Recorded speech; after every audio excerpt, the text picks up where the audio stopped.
The 2011 Patriot. The Jeep Patriot is unmistakably a Jeep. It looks like a cross between a Jeep Liberty and Jeep Compass, or maybe a 3/4 scale version of the big Jeep Commander. The Patriot has plenty of room inside for any size family and is priced below $15,000.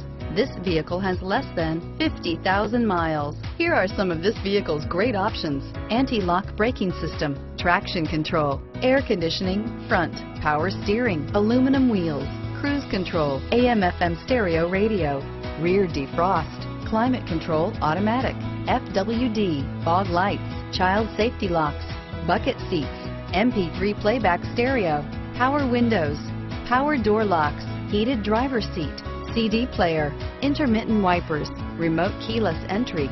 This vehicle offers reliability and good looks at a great price. So come in and take a test drive today.